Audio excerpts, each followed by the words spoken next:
you've ever wondered what it feels like to stand at the edge of the known world, staring into a silence so complete it seems ancient, Antarctica's story begins in that quiet place.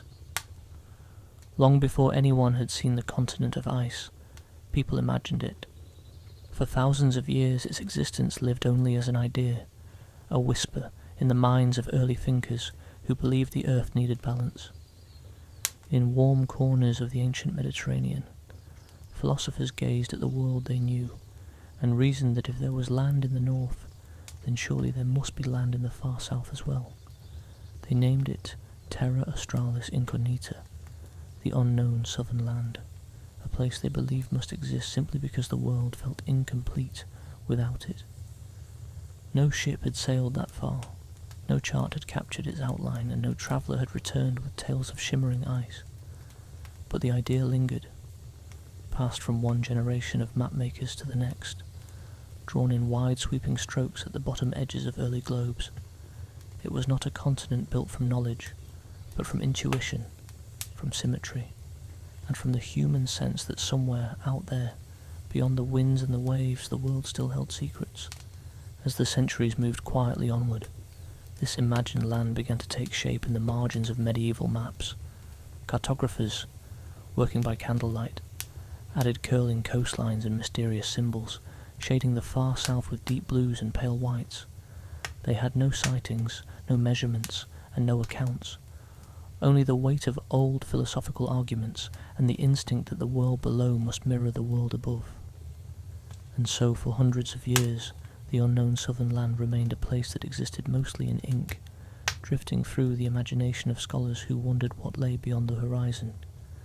It would take a long time before anyone came close enough even to sense Antarctica's presence. When European sailors began pushing outward in the 1500s, their ships met the restless waters of the Southern Ocean, where waves grew high and winds cut across the deck with sharp insistence. On these early voyages, the world felt vast and uncertain, with wide stretches of sea that shifted between fog, storm, and pale grey calm. Sailors spoke of birds that flew farther south and seemed reasonable, and of water growing colder day by day, as if hinting at something immense lying out of sight. In 1520, Ferdinand Magellan's fleet navigated the strait that now bears his name, a narrow and unpredictable passage near the tip of South America. The men aboard wrote about the icy breath of the winds and the snow-covered peaks rising sharply above them, but they were still far from Antarctica. Their journals carried the first murmurs of the southern cold, the suggestion that beyond these rough channels, another world waited in silence. As exploration continued, the search for the southern continent became a quiet undercurrent in the great age of navigation. Voyagers sometimes believed they glimpsed it through heavy fog or across vast stretches of ice-choked water, but the sea often played tricks in those latitudes. Icebergs, towering and pale, could rise suddenly from the mist, their shapes resembling cliffs or distant shores. For sailors unaccustomed to such formations, these illusions seemed like land, fleeting hints that the imagined continents might finally be near. By the late 1600s and early 1700s, scientific expeditions carried new tools and new intentions. Astronomers sought data, cartographers sought precision, and navigators sought new trade routes. Among them was Edmund Halley, the same Halley remembered for his famous comet. His 1699 voyage into the southern Atlantic pushed deeper into cold waters than most ships had dared. His crew encountered drifting ice and alien winds, and though Halley never reached the continent itself, his journey showed the world just how harsh and unforgiving the southern seas could be. Decades later, Captain James Cook, one of the most skilled navigators of his time, embarked on a voyage that would bring humanity closer than ever before to the hidden land. Between 1772 and 1775, Cook sailed in wide circles around the far south, slipping between great walls of pack ice and seas that rolled endlessly beneath heavy clouds. Cook's journals speak of ice that stretched as far as the eye could see, thick and unbroken, a luminous plain that blocked his path again and again. He wrote that no man could penetrate the frozen barrier, and that if a continent existed beyond it, it must belong to the world of ice alone. Cook never saw Antarctica's coastline, but by reaching those frigid waters, he proved something essential: that a massive, icy presence existed there, too large to ignore and too hostile to approach with the ships of his era. And yet, the idea of the southern land persisted, no longer a myth, but a mystery waiting to be revealed. The world had grown smaller as explorers charted its coasts, but Antarctica remained untouched, unseen, still shrouded in the coldest quiet on Earth. In the early 1800s, change began to stir. Sealing ships ventured into high southern latitudes in search of new hunting grounds. These voyages were not led by philosophers or scientists, but by men accustomed to harsh conditions, capable of enduring the deep cold and long stretches of isolation. Their ships drifted through waters where icebergs towered like floating mountains, and the sea groaned under the weight of forming ice. In 1820, 3 separate expeditions from Russia, Britain and the United States came close enough to Antarctica to finally record its existence. Fabian Gottlieb von Bellingshausen, a Russian naval officer, sailed within sight of the continent's ice shelf. British explorer Edward Bransfield charted segments of the icy coastline, and the young American sealer Nathaniel Palmer glimpsed the continent from the deck of a small schooner, its white mass rising quietly beneath overcast skies. These sightings were brief, uncertain, and far from the triumphant landings that would come later, but they marked the moment when Antarctica stepped out from the realm of speculation and into the world's awareness. No longer imagined, it had finally been seen. The land remained remote, untouched and forbidding, with winds that could sweep across the water like sharp whispers in seas that pitched and rolled under lead-coloured skies. Few ships dared linger, but the spell had been broken. The world now knew that at the bottom of the globe lay a vast frozen continent, a place of silence, mystery, and deep time patience. In the decades that followed, more ships pressed south. Sealers landed on surrounding islands. Explorers attempted to trace the edges of the continent. Glaciers creaked like old timbers. Snowfall drifted over rocks untouched by human footsteps. The air, cold and thin, carried the sensation of utter remoteness, a world outside time. And slowly, piece by piece, Antarctica began to emerge from the unknown, as more whaling and sealing voyages entered the far southern waters through the mid-1800s. The outline of Antarctica grew clearer, though progress came slowly. The continent resisted easy discovery. Its shores were hidden behind cliffs of ice, and storms could sweep across the sea without warning, turning calm horizons into wild walls of wind and snow. Yet even in these conditions, captains recorded their sightings carefully, sketching the jagged shapes of ice shelves and noting the strange stillness that could fall across the water between storms. Some who reached the fringes of the continent spoke of a landscape that felt untouched not just by humans, but by time itself. Icebergs drifted in pale silence, tinted blue like frozen light. Seabirds wheeled overhead, their cries swallowed by the wind. The ocean rolled in deep heavy swells, as though carrying stories from a distant age. And still, Antarctica waited, vast, self-contained and almost entirely unknown. It would take until the late 19th century for explorers to push beyond the role of passing observers and attempt to truly enter the continent's interior world. By then, the age of exploration had changed. Nations were no longer searching for trade routes or new lands to claim in warm climates. Instead, curiosity drove them toward the extremes, toward places untouched, remote, and scientifically mysterious. Antarctica, with its white silence and hidden landscapes, drew them like a quiet beacon. In 1895, at a meeting of the International Geographical Congress, the world scientists urged new expeditions to the southern continent. They hoped to study its geology, its weather, its magnetic field, and the secrets locked deep within its ice. Their call marked the beginning of what would soon be known as the heroic age of Antarctic exploration. One of the first to answer that call was Karsten Borchgrevink, a Norwegian-born explorer who led a small British-backed expedition in 1898. His team built a simple wooden hut at Cape Adare, the first human dwelling on the Antarctic continent, and endured the long polar night that followed. For months, darkness settled over them like a thick blanket. Winds rattled the hut's walls. The sea froze along the shore, and the world outside became a quiet expanse of snow and shadow. Their survival proved that humans could live, and even work, through the Antarctic winter. It was a quiet turning point, showing future explorers that the continent, though harsh, was not entirely beyond reach. But the names most famously tied to Antarctica emerged a few years later, men whose stories have become woven into the deep mythology of exploration.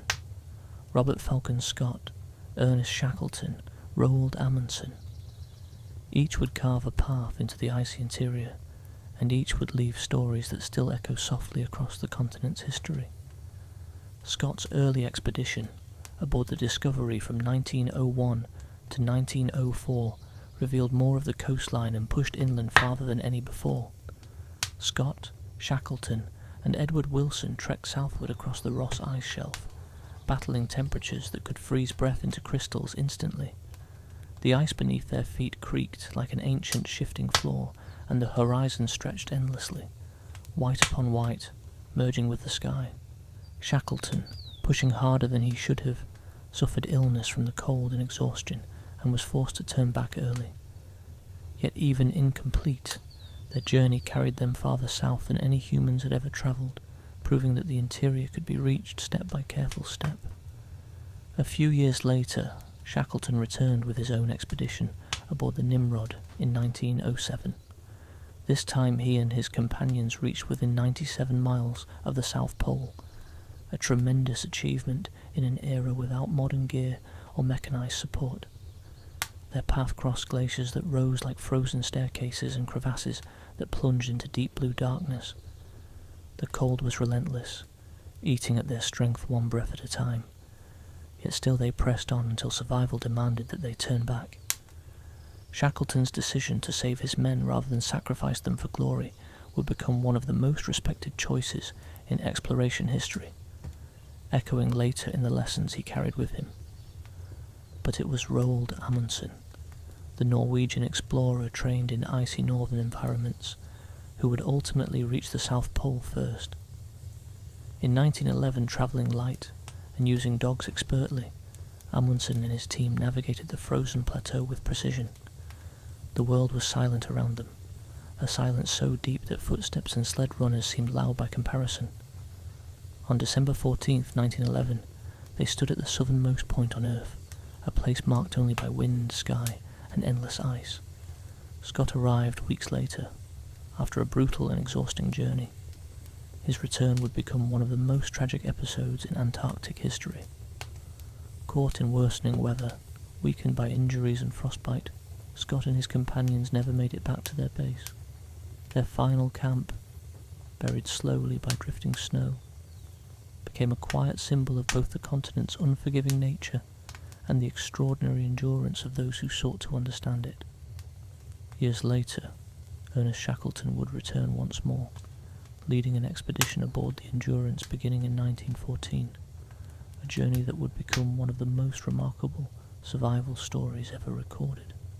Before they could even set foot on the continent, the ship became trapped in pack ice, held in place by a frozen grip that slowly tightened around its hull.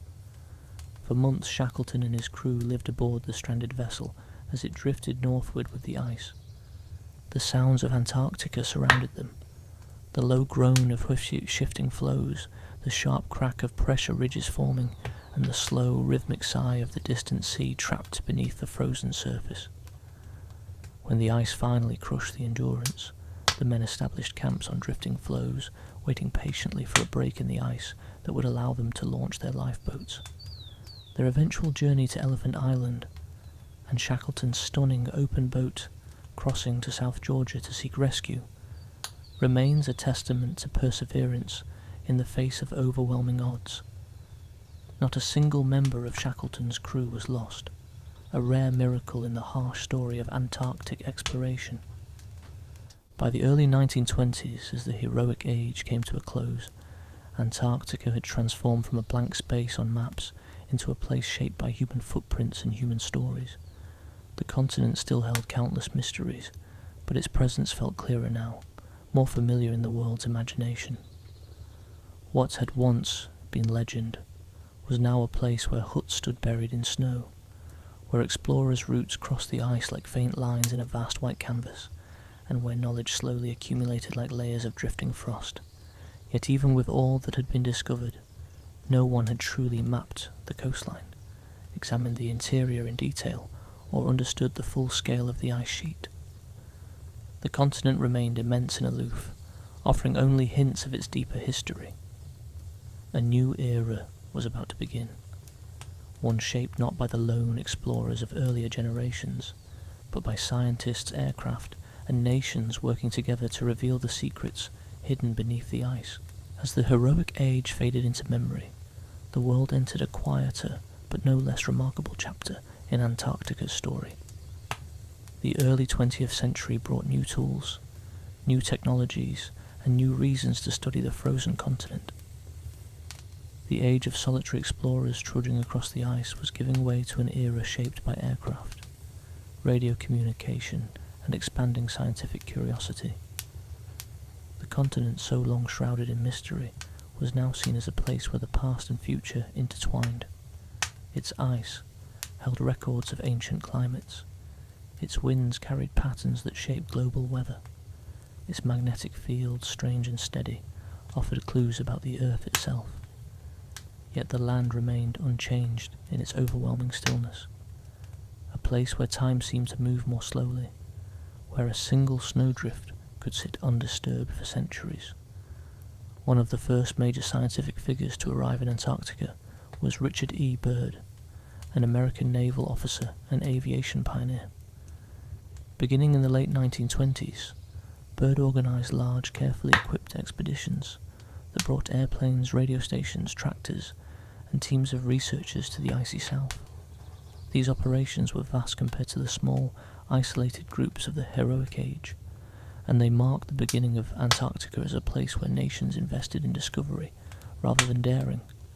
From bases built on the Ross Ice Shelf, Byrd and his crews flew across the continent, using the vantage of the sky to view landscapes no human had seen before. Sweeping glaciers, mountain ranges half buried in snow, and immense frozen plains revealed themselves under the wings of his aircraft. The flights traced coastlines and mapped unknown regions, turning blank parchment into detailed geography. Byrd himself spent a solitary winter in a small remote station known as Bolling Advance Base, where he recorded weather data in the deep polar night. The months passed in complete isolation, accompanied only by the steady hum of scientific instruments and the low moan of wind against the structure. His time there left a quiet legacy, a reminder of how vast and introspective the continent could be, even in the modern era. Across the decades that followed, other nations joined in the effort to understand Antarctica. Australian, British, Norwegian, French, and Soviet expeditions sent researchers to establish stations along the coast and deep in the interior. Each new hut, weather tower, or airstrip marked another step in the slow unveiling of the continent's secrets. By the 1940s and 50s, scientific equipment grew more sophisticated. Ice cores were drilled to reveal layers of snowfall that had built up over tens of thousands of years. Seismographs sent gentle vibrations through the ice to measure its thickness, revealing that in some places the ice was more than 2 miles deep. Snow tractors made long traverses into the interior, pulling supplies across the frozen plateau and leaving faint trails that the wind would soon erase. One of the most significant turning points came with the International Geophysical Year of 1957 to 1958, known as the IGY. During this global scientific effort, 12 countries worked together to study the Earth's systems, and Antarctica became one of the central points of exploration. Scientists built new stations across the continent, from coastal outposts to inland bases, perched atop the plateau. They measured cosmic rays, mapped the magnetic field, and drilled into the depths of the ice sheet. For the first time, Antarctica was not just a frontier. It was a vast outdoor laboratory, shaped by cooperation rather than competition. And in that spirit of unity, something extraordinary happened. In 1959, the participating nations signed the Antarctic Treaty, agreeing that the continent would be used only for peaceful purposes and scientific research. Military activity was banned, nuclear testing was prohibited, territorial claims were set aside. In a century marked by global tension, Antarctica became one of the few places preserved for knowledge alone. As the decades moved quietly onward, research stations grew into small, self-contained communities. McMurdo Station, built by the United States, became the largest on the continent, a cluster of buildings near the southern tip of Ross Island.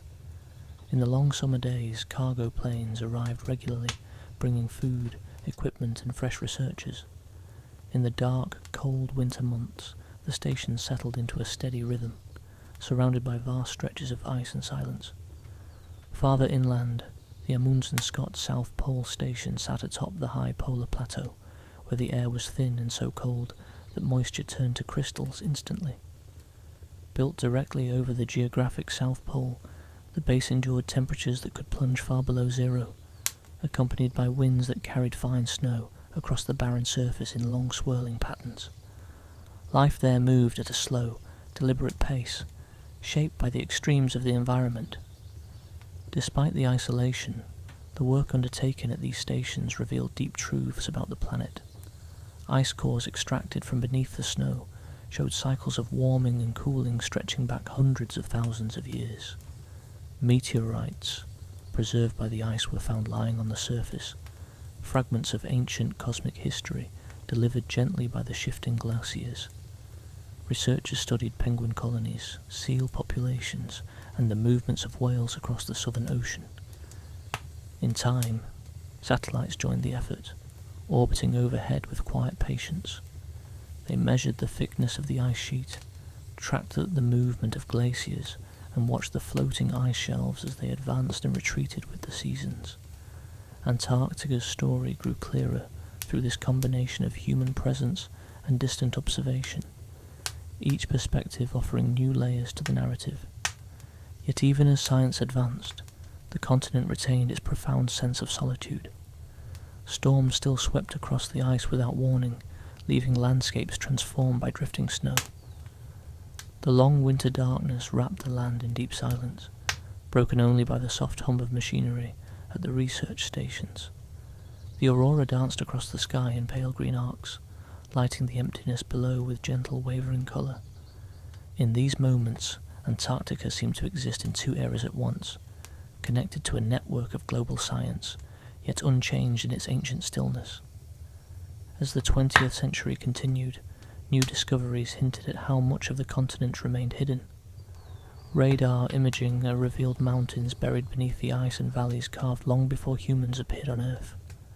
Scientists found vast subglacial lakes sealed beneath miles of ice, some untouched for millions of years. These hidden worlds, preserved in cold isolation, raised questions that scientists are only beginning to answer. And with each revelation, Antarctica felt larger, more complex and more mysterious, a reminder that even in the modern age, the world still holds places of deep wonder. As scientists pushed deeper into Antarctica's complexities, the continent revealed itself layer by layer, not through dramatic breakthroughs, but through quiet accumulation of knowledge. Every season brought new measurements, new observations and new questions. Antarctica, vast and unhurried, required patience, offering its secrets slowly, much like the drifting formation of snow across an untouched field. In the latter half of the 20th century, researchers began to understand just how interconnected the frozen continent was with the rest of the planet. The winds that circled Antarctica shaped weather patterns across oceans, the cold deep waters surrounding the ice-fed ocean currents that influenced climate thousands of miles away, and the ice sheet, with its immense weight and age, held records of atmospheric changes that reached far back into prehistoric times. ice cores became one of the most valuable windows into the deep past.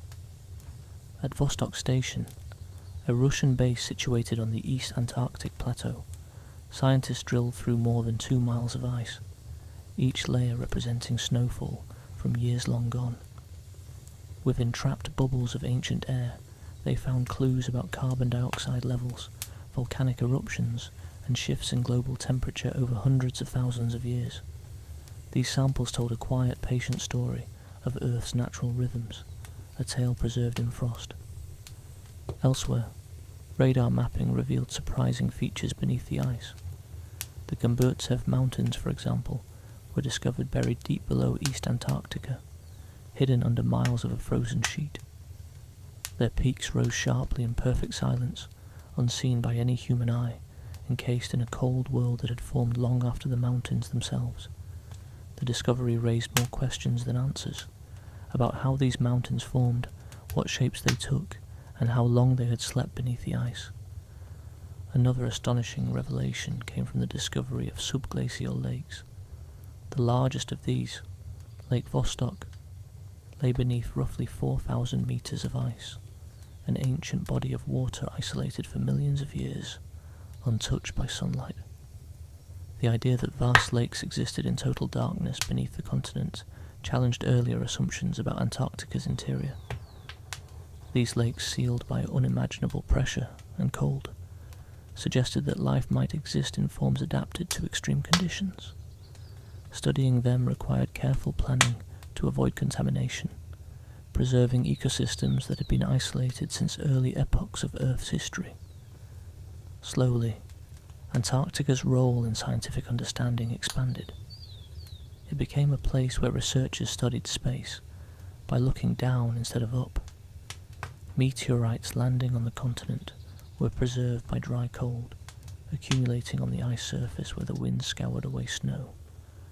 For planetary scientists, Antarctica's frozen expanses became a natural collection field, offering rocks from Mars, the Moon, and distant parts of the solar system. These fragments, carried through deep time, rested gently upon a continent where almost nothing decays. The study of wildlife added another dimension to the knowledge growing in the south. Along the coastlines, colonies of emperor and Adelie penguins moved through the seasons, their cycles guided by rhythms older than any human presence. In summer, thousands of birds gathered on rocky beaches or on stable sea ice, filling the quiet air with their calls. In winter, emperor penguins remained behind, enduring the long darkness by huddling together for warmth, their silent resilience echoing the continent's own timeless patience. Seals rested on the shores and ice floes, their breaths rising in small clouds against the cold air. Whales migrated through the Southern Ocean, feeding on krill that thrived in the nutrient-rich waters stirred by upwelling currents. These animals formed an ecosystem uniquely adapted to extremes, each species shaped by the deep frozen rhythms of Antarctica's environment. By the end of the 20th century, satellite imaging allowed scientists to see the continent as a whole, a great white mass ringed by dark sea, shifting slowly through the seasons. Glaciers crept toward the ocean with ancient persistence. Ice shelves grew and broke, forming vast floating platforms that carved into bergs the size of cities. From space, the continent's scale became almost overwhelming, its vastness stretching across the bottom of the world in bright silence. As countries deepened their scientific presence, new stations appeared farther inland. Some were built to withstand the harshest temperatures recorded on Earth. At the Russian Vostok station, the mercury once plunged to nearly minus 128 degrees Fahrenheit, the coldest temperature ever observed on the planet. In such conditions, metal became brittle, and machinery required constant care.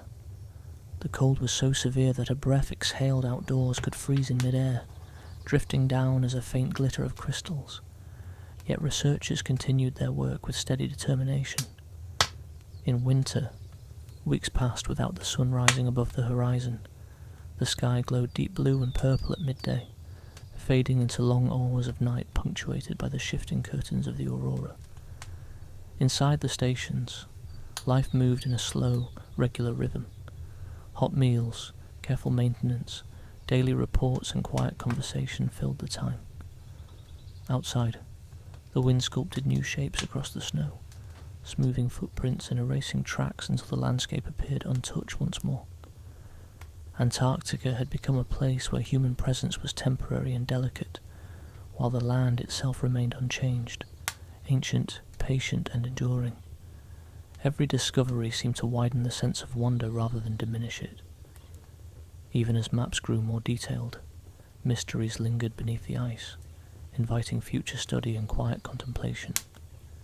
In the early 21st century, science turned increasingly toward understanding how Antarctica responds to changes elsewhere in the world. The continent's ice shelves, those floating extensions of the glaciers, became focal points of study. Satellites tracked their thinning edges. Researchers travelled to their surfaces to measure cracks and crevasses that shifted with the seasons. The movement of these shelves, sometimes subtle and sometimes dramatic, revealed how sensitive the frozen world could be to warming waters far below. In West Antarctica, massive glaciers such as Thwaites and Pine Island became subjects of close research.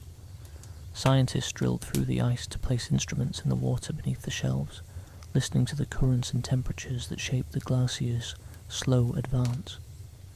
These studies, carried out with care and precision, sought to understand how changes in Antarctica might echo across the globe, influencing sea levels and climate systems.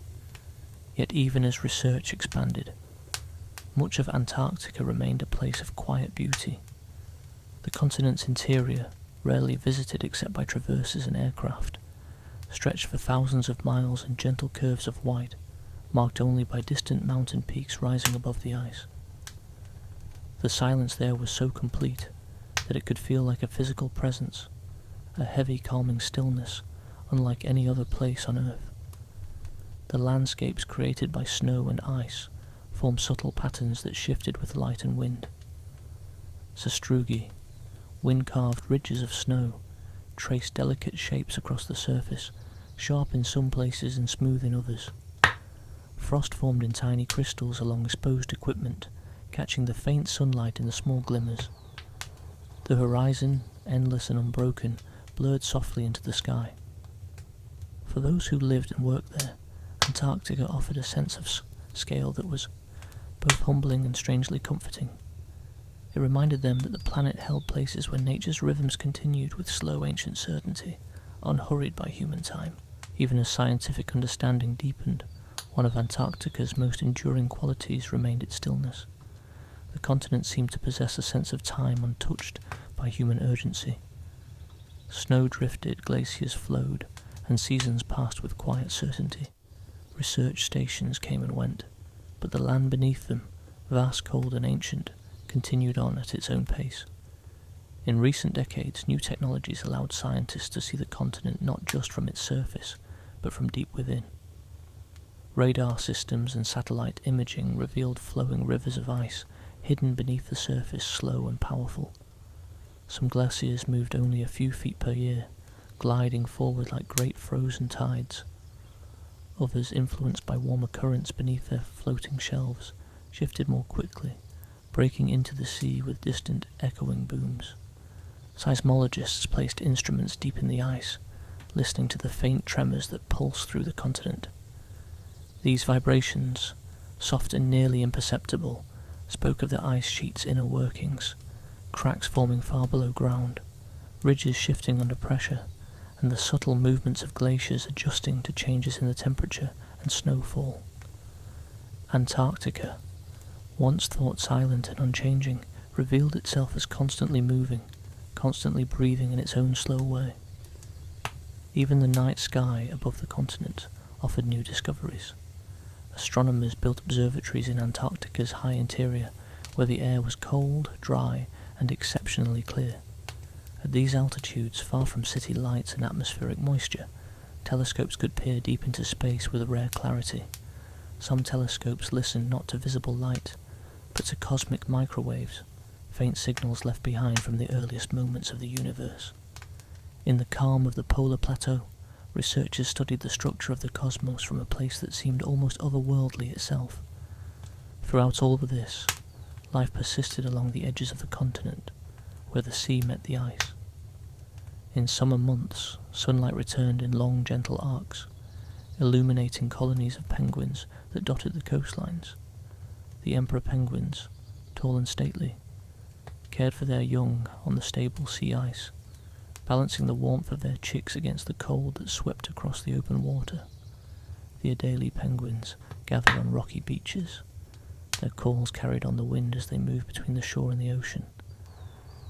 As temperatures rose each summer, the great southern ocean became busy with movement. Whales returned to feed in the nutrient-rich waters stirred by Antarctic currents. Humpbacks glided through shimmering blue depths, their slow, graceful movements echoing the continent's own quiet rhythms. Fin whales, large and sleek, travelled in small groups, surfacing in calm breaths under pale skies. Even the elusive blue whale, the largest creature on Earth, found sustenance in these cold waters.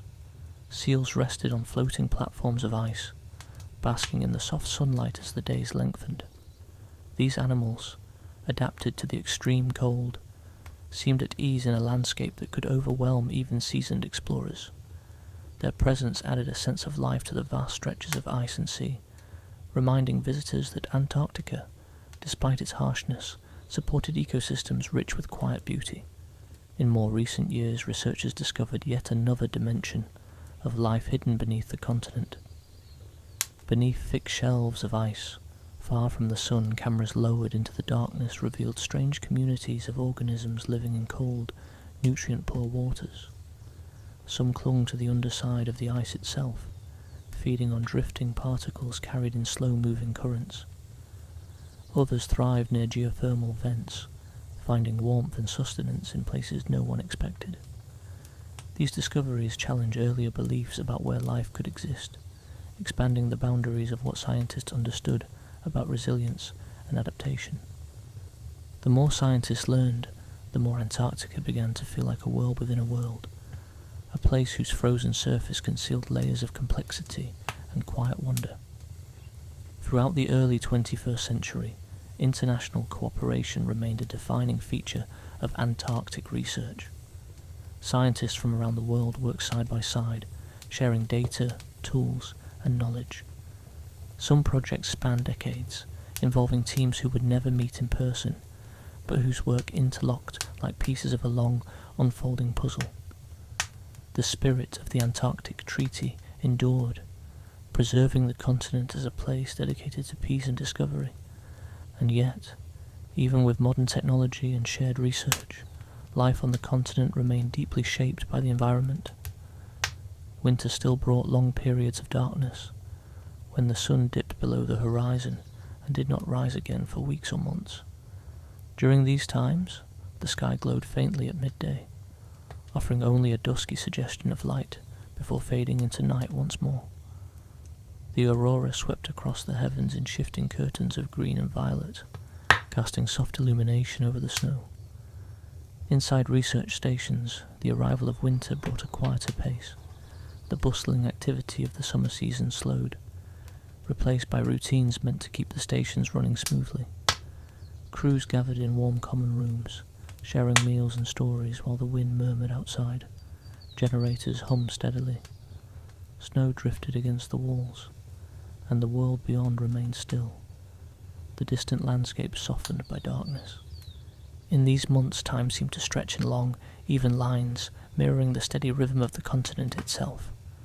While storms occasionally howled across the plateau, burying equipment and reshaping the snow, moments of calm felt equally profound.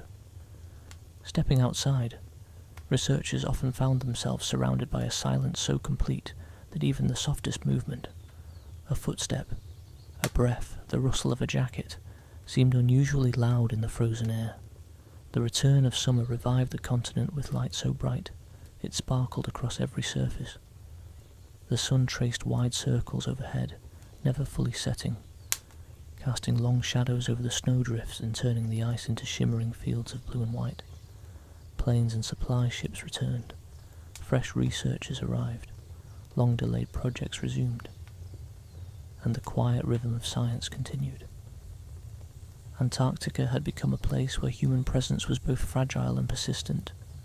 The land hosted laboratories, observatories, and field camps, yet it remained fundamentally unchanged by them. A building might stand for years until drifting snow slowly buried it. A trail marked by flags might disappear overnight in a storm. Even the simplest structures required constant tending in a place where weather could reshape the landscape in a matter of hours. Through all of this, the continent's beauty held steady. Mountain peaks rose sharply above the ice, their rocky surfaces glimpsed through swirling snow. The vast interior plateau stretched in gentle curves that seemed to merge with the sky. Coastal cliffs of ice glowed faintly blue under sunlight, their edges carved by the slow melt and refreeze of infinite seasons. Antarctica's story, from ancient speculation to modern science, had unfolded slowly, shaped not by conquest, but by curiosity and quiet perseverance. Each generation added to the narrative, building a picture of the continent that grew richer over time. And yet, even as knowledge expanded, Antarctica remained a place of mystery, one that reminded the world that not all places yield their secrets easily. As the present day unfolds, researchers continue to study the continent with care, monitoring its ice, its ecosystems, and the delicate balance that sustains it. Satellites relay images showing patterns of change. Field teams take measurements that reveal long-term shifts, and new questions arise each year, guiding scientists toward deeper understanding. Yet Antarctica's essence endures, a continent of ice and silence, shaped by forces older than memory, older than history. The world may change, but Antarctica remains constant in its quiet strength. And now, in the final moments of this gentle journey, the story drifts back to the edge of the known world, to the place where ice meets sea, where the horizon stretches unbroken, and where the cold, calm air carries the quiet wisdom of deep time. The continent lies there still, vast and timeless, waiting in patient stillness beneath the southern sky. Even long before humans ever imagined Antarctica, the continent had been on its own slow journey through deep time, moving across the face of the planet in a quiet drift, measured not in centuries, but in millions of years. Antarctica was not always a world of ice. More than 200 million years ago, during the age of the great supercontinent Pangaea, it sat closer to the equator, warmed by sunlight that nurtured forests and flowing rivers. At that time, the land was part of a great connected mass with Africa, South America, India, and Australia, pieces of a puzzle that would only drift apart long after the first dinosaurs had walked the earth. Where ice now lies in endless sheets, ancient trees once grew in thick stands. Fossil leaves discovered by modern scientists reveal long, delicate fronds and branching veins, evidence of plants that thrived in conditions vastly different from today.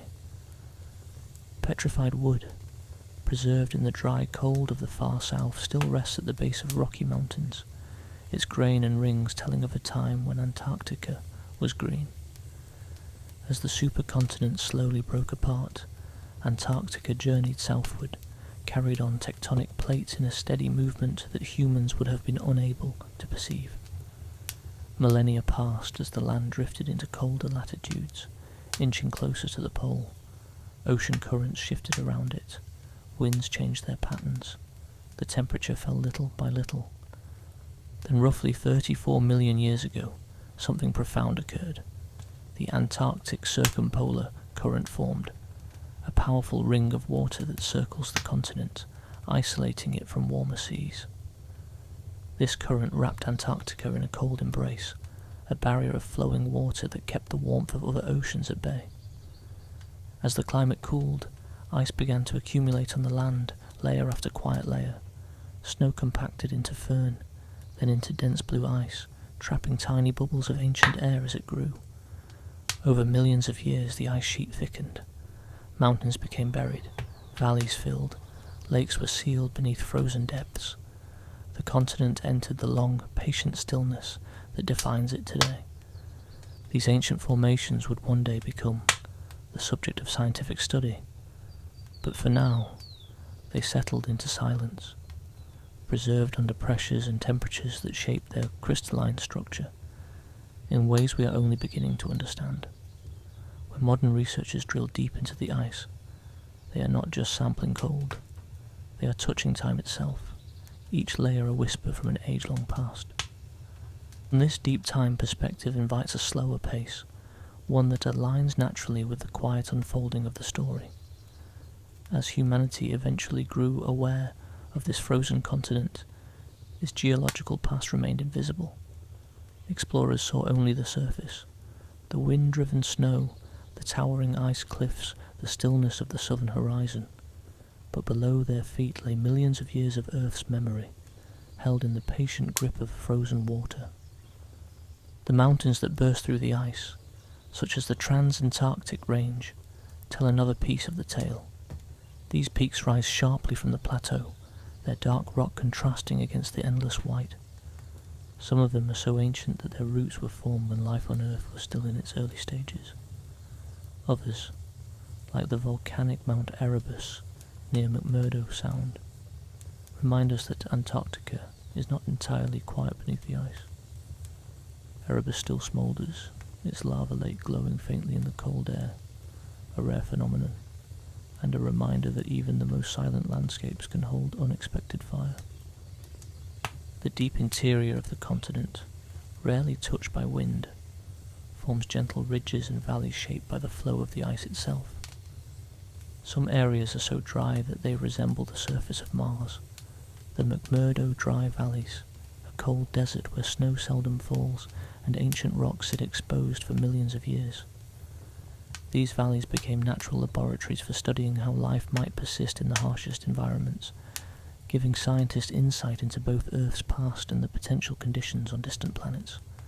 As we return now to the era of early explorers, it becomes clear how incomplete their picture of Antarctica was, and how remarkable their journeys must have felt. They walked upon the surface of a continent whose true nature was hidden far beneath, moving across ice that contained entire geological ages within it. During the heroic age, explorers carried sparse maps, limited tools, and only the most basic knowledge of what awaited them. Their compasses behaved strangely near the pole, wandering due to the shifting magnetic fields beneath the ice. Their sled dogs struggled in storms that appeared suddenly from calm horizons. Their tents rattled in winds that could rise from a whisper to a howl in minutes. And yet, each expedition pushed a little farther, driven not by conquest, but by the quiet urge to know what lay beyond. Expedition camps were small islands of human presence in a landscape vast enough to dwarf entire nations. Canvas tents glowed faintly in the dim light of the sun hanging low on the horizon. The fabric snapped in the wind. Snow gathered around the edges, settling into drifts that had to be cleared again and again. Inside, explorers warmed their hands over stoves that hissed softly as they melted snow for water. Outside, the world stretched in endless pale silence. Clothing was heavy and cumbersome. Wool, fur, and thick woven layers designed to trap heat that escaped almost instantly into the air. Boots stiffened with frost. Gloves needed constant drying. Beards accumulated ice from breath. Every task took time. Every mile of progress required patience. To extend the pacing, let's slow into the details of daily life, allowing this to contribute minutes of gentle narration. Mornings began with the spark of a match, struck carefully in the frigid air of a tent. Stoves warmed slowly. Breakfast was simple and practical. Biscuits, pemmican, cocoa. Maps were checked, compasses tapped, sledges adjusted. Dogs howled or stamped their paws in the snow, eager to move but wary of the cold. Travel meant leaning into harnesses, skis or boots gliding over the surface with a rhythmic motion. The sound of sled runners scraping over hard ice echoed softly, repeating like a heartbeat. Explorers spoke little while travelling. The wind carried away their voices and the cold made conversation unnecessary. Thought itself seemed to slow, shaped by the monotony of white horizon and the crisp sting of the air. At night, tents became small sanctuaries. Lanterns glowed with gentle light. Journals were written slowly. words forming with care as fingers stiffened. Outside, the temperature plunged, and the sky shifted in waves of pale green light from the aurora, drifting above the ice like silk banners carried by invisible hands. These scenes, though quiet, extend the story, offering more depth and gently adding minutes to the runtime. Now we widen back into the era that followed, the slow, steady expansion of scientific understanding. As nations built research stations across the continent, day-to-day life evolved. Permanent structures replaced tents, offering shelter from the wind and cold. Generators hummed throughout the long winter. Communications linked these remote outposts with the outside world, though isolation remained profound. Researchers often described a rhythm to their days that felt suspended between time zones, a constant daylight in summer that blurred morning and evening, and a winter darkness that stretched endlessly, offering only brief moments of twilight. Meals served in communal dining halls became anchor points in the day. Scientists gathered around tables to share stories, discuss findings, and laugh at the small absurdities that come from living on the edge of the world. Even simple routines, laundry, equipment checks, reading, brewing coffee, took on special meaning, grounding them in a place where everything outside their walls was shaped by ice and silence. Let's draw this out further, the details gently expanding runtime. During winter, teams learned to celebrate small triumphs, fixing a stubborn generator, spotting the first return of light in late August, completing a successful ice core extraction. These moments, though modest, balanced the intense isolation and gave researchers a sense of connection, both to each other and to the land around them. Summer brought a burst of activity. Helicopters buzzed between field camps, cargo planes arrived with supplies.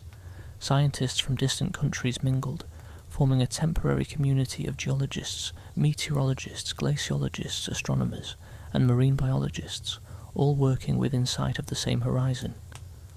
Marine research vessels travelled along the coast, launching submersibles that glided through frigid waters, their lights illuminating strange creatures adapted to cold extremes, translucent fish, drifting jelly-like organisms, and tiny krill that formed the base of a thriving ecosystem. These expeditions revealed how deeply connected the life of the Southern Ocean was to global patterns of climate and migration. All of this scientific work builds toward a fuller, longer narrative that brings your video closer to your desired runtime. As we move toward the closing section, the script will slow again, broadening into a reflective, meditative conclusion that adds several final minutes of soft atmospheric storytelling. As the decades of modern research unfolded, Antarctica became not just a place of study, but a mirror in which humanity could glimpse both its past and its future. The ice, layered over millions of winters, preserved clues about ancient atmospheres and long-forgotten climates. Each snowflake compressed into the ice sheet carried a story, a whisper of volcanic ash, a shift in the temperature, a trace of distant oceans evaporated and carried south by the wind. Drilling into this frozen archive took patience, measured in hours and days, but reading it required patience measured in years. Scientists gathered around narrow cylinders of ice, lit from behind by soft laboratory lamps, examining subtle gradients of trapped air and dust. Their tools were delicate, their movements careful. Even the faintest exhalation could warm the sample, altering the clarity of its ancient message. In these moments, Antarctica revealed itself as one of the greatest libraries on Earth, each layer a page, each trapped bubble a sentence suspended in crystalline time. The deepest cores carried the faint breath of atmospheres older than the earliest human settlements. The air within them had drifted across forests long vanished, across oceans that no longer touched the continents they once bordered. To hold a piece of this ancient ice was to touch a moment far beyond memory, a fragment of a world that had unfolded and changed countless times. Far above the ice, astronomers also turned to Antarctica for answers. The high plateaus, with their thin, dry air, offered a clarity unmatched by most places on Earth. Telescopes stationed there could observe subtle cosmic signals without interference. Some instruments looked for faint ripples in the microwave signatures of the early universe. Others traced the delicate patterns of cosmic rays. The silence of Antarctica, both literal and electromagnetic, made it a sanctuary for this kind of science. Researchers walked between observatory domes in heavy coats, their footsteps muffled in the snow. Inside, computers hummed softly, analysing data that traced back to the birth of the cosmos. Outside, the wind whispered across the plateau. In this sense, Antarctica served as a bridge, linking the deep time preserved in its ice with the deep time written in the stars. Along the coast, marine biologists studied ecosystems shaped by cold darkness and the slow pulse of the seasons. Underwater microphones captured the eerie calls of whales echoing through the southern ocean, long mournful sounds travelling far beneath the ice. On the surface the water glittered where sunlight touched it, while beneath life moved in gentle rhythms. Krill drifting in schools, fish adapted to freezing temperatures and small invertebrates, clinging to the undersides of ice shelves like delicate ornaments. These observations added depth to the understanding of the region. The life forms that thrived here had evolved with extraordinary resilience, their bodies fitted to extreme conditions. Some fish produced natural antifreeze proteins that kept their blood from turning solid in the frigid water. Microbial communities lived near volcanic vents under the ice, warmed by geothermal heat in a world otherwise ruled by cold. Field teams working along the coast often camped in temporary shelters, their bright tents standing out against the pale snow. Days blurred into long stretches of light during summer, when the sun circled the sky without ever sinking below the horizon. The glow gave everything a soft, dreamlike quality. Shadows moved slowly. The sea ice cracked gently. Flurries drifted past in delicate spirals. When storms arrived, they transformed the world instantly. Winds roared across the ice at speeds that seemed impossible in such a quiet place. Snow rose in blinding waves, sweeping across the ground in the sheets of white.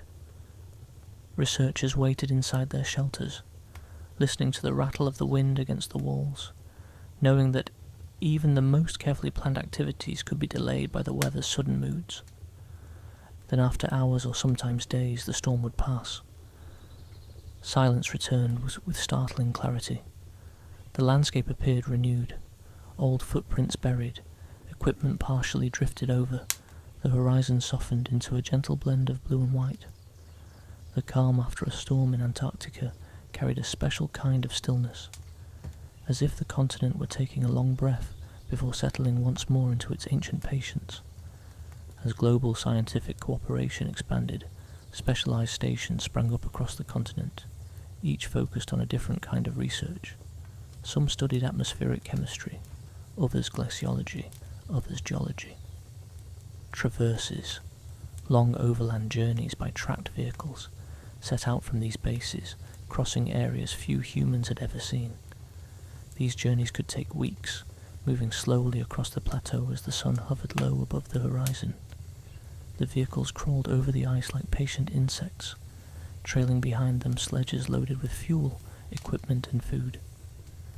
During these expeditions, nights were spent inside small, insulated shelters. The heaters hummed softly, melting frost from the walls. Outside, the wind scraped across the surface in faint murmurs. Crew members lay in their sleeping bags listening to the deep quiet, knowing that beyond their thin walls stretched a continent where no human infrastructure existed for hundreds of miles. It was a feeling both humbling and strangely comforting, a reminder of how small human presence was compared to the scale of the land. As awareness of environmental change grew in the late 20th and early 21st centuries, Antarctica became a key focus for understanding the planet's future. Scientists monitored shifting glaciers, thinning ice shelves, and changes in sea ice formation. Satellite images offered sweeping views of the continent year after year, revealing subtle patterns. A crack extending through an ice shelf, a glacier accelerating by a few meters per year, an area of open water forming earlier in the season than expected. These shifts were gradual, but the consequences had global implications. The ice sheet, holding enough frozen water to raise sea level significantly, responded to warming oceans and changing wind patterns. The Southern Ocean absorbed large amounts of heat and carbon dioxide, acting as a buffer for the rest of the planet. And the delicate balance between ice, sea, wind, and life continued to adjust in ways that scientists sought to understand with increasing urgency. Yet even as the modern world turned its attention to the South Pole with new vigilance, Antarctica's ancient calm remained. Its storms still rose and fell with timeless force. Its winter darkness still cloaked the land in deep silence. Its summer still glowed with soft endless light. And beneath all of this, the ice continued its slow, patient movement, flowing outward from the high plateau like a frozen tide, carrying with it stories carved into crystal over millions of years. In this vast quiet, modern researchers often found a sense of perspective difficult to encounter anywhere else. Walking alone on the ice, surrounded by a landscape that extended to the horizon in unbroken white, they felt the weight of time, the scale of the earth, and the humility that comes from standing on a continent shaped by forces far beyond human influence. Even the simplest routines, checking weather instruments, tightening ropes around a tent, brushing snow from a solar panel, took on a meditative quality. Every task demanded attention. Every movement acknowledged the presence of the environment. And in that awareness, Antarctica offered something rare, a reminder of the beauty found in slowness, stillness, and the steady unfolding of time. This sense of deep tranquility brings us now into the final stretch of the narrative, where the continent becomes less an object of study and more a reflection of the quiet rhythms that shape the world itself. As we drift deeper into the quiet present of Antarctica, the continent stands before us not just as a landscape, but as an enduring reminder of Earth's slowest, most patient rhythms. It is a place where change unfolds in inches rather than leaps, in centuries rather than seasons. Even the wind, though fierce in its gusts, carries a sense of age, as if each storm was shaped by patterns older than memory. Modern expeditions continue to explore regions still unfamiliar, even after decades of study. Deep field camps dot the interior at select times of year, each one a tiny collection of tents and scientific instruments perched atop miles of ice. Researchers travel to them aboard aircraft fitted with skis, landing on runways groomed from compacted snow. After the plane departs, the silence grows vast. The camp becomes a solitary island, surrounded in every direction by a sea of white that stretches until it meets the sky. Inside these camps, daily routines unfold at a gentle pace. Instruments must be checked and calibrated against the cold. Sensors buried deep beneath the surface transmit data slowly but steadily. Cables are arranged carefully so the wind cannot catch them. Fuel drums are lined up in neat rows, their surfaces dusted with frost. Even meals are prepared with a kind of quiet mindfulness. Warm soups, hot tea, and simple foods that strengthen the body against the chill. When researchers step outside at night, the world around them feels dreamlike. The sky, unpolluted by artificial light, displays its stars with extraordinary clarity. The Milky Way arcs overhead in a shimmering band, and constellations too faint to be seen in most of the world glow softly above the frozen landscape. Any movement echoes faintly. The crunch of snow, the rustle of clothing, the shifting of ice beneath the surface. And then, with a kind of gentle inevitability, the quiet returns. In some regions of the continent, the aurora australis paints the sky with veils of shimmering light. Green and violet curtains drift across the heavens, waving slowly like fabric caught in a delicate breeze. These lights illuminate the snow below, casting moving shadows that glide silently across the ice. For those who witness it, the aurora feels like the earth expressing something wordless and ancient, a display shaped by magnetic fields and solar winds, yet somehow filled with a sense of calm majesty. As research deepens, Antarctica's secrets continue to reveal themselves. Beneath layers of rock and ice, geologists discover remnants of ancient forests fossilized in exquisite detail.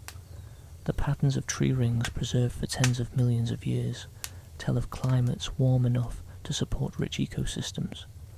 These discoveries bring to mind a version of Antarctica, so different from today's frozen world that it feels almost mythical, a lush landscape replaced slowly, over countless millennia, by the cold stillness that defines it now. In other places, radar surveys uncover networks of subglacial waterways, lakes, rivers and channels that flow unseen beneath the ice. Some of these lakes have been sealed off from the atmosphere for millions of years, existing in complete darkness at pressures unimaginable at the surface. Scientists study them to learn how life might survive in isolation, finding clues not only about Earth's extremes, but perhaps the conditions on distant moons like Europa and Enceladus. The continent's coastline holds discoveries of its own. Each summer, the edges of the ice shelves reveal new patterns as frozen cliffs carve into the ocean with thunderous cracks. These events, though dramatic, are part of a cycle that has repeated for ages. Large icebergs drift slowly away from the continent, their surfaces etched with patterns of wind and melt. Some take years to break apart fully, wandering through the Southern Ocean like ancient travellers shaped by the tides. And through all of this and the science, the discovery, the observations, Antarctica remains deeply untouched at its core. The interior sees few human footprints. The weathered peaks that rise above the ice have watched millions of sunsets. The ice itself has flowed in unbroken motion since long before the first cities rose in distant lands. If you were to stand now at the edge of Antarctica's great plateau, the landscape would seem to stretch forever, a quiet white horizon beneath a vast sky. The air would be cold and still, carrying no sound but the faint whisper of your breath. The ground beneath your feet would lie atop thousands of feet of ice, each layer a memory of winters long gone, compressed into crystal forms that hold the weight of ages. Looking out across this stillness, it becomes easy to understand why Antarctica has captured the imagination of philosophers, explorers, scientists and dreamers. It is a place where the world reveals its ancient patience, where the boundaries between past and present blur into a single, gentle continuum. Time feels slower here. The rush of everyday life fades, replaced by the measured pulse of nature's deepest rhythms. Storms come and go, winds rise and fall, but beneath them the continent remains steady, unmoved by hurry, unchanged by noise. Even the ceaseless motion of the ice feels calm, like the slow tide of a frozen ocean. This land does not resist change, nor does it seek it. It simply exists, vast and enduring, at the bottom of the world. As night settles, or as the sun circles in long arcs during summer, the light touches everything with a pale glow. Snowdrifts shift from blue to silver, peaks cast soft shadows across the plateau, and in the quiet you might feel as though you are standing inside a world made entirely of softness and light. The history of Antarctica is not the story of battles or empires. It is the story of ice and silence, of patience and discovery, of people who ventured into an environment that asked not to be conquered, but to be understood gently. It is a place that reminds us of how small we are in the grand sweep of Earth's history, and how beautiful the world can be when left to unfold at its own pace. As you let this story settle within you, imagine the stillness stretching outward, across the frozen plains, across the drifting icebergs, across the deep cold sea. Imagine the quiet of the wind, the softness of falling snow, the slow arc of the sky above. Let the calm of this ancient continent wrap around you, like a blanket of white, luminous peace. And as Antarctica continues its silent vigil at the edge of the world, may its deep quiet offer you rest, grounding, and a sense of gentle wonder.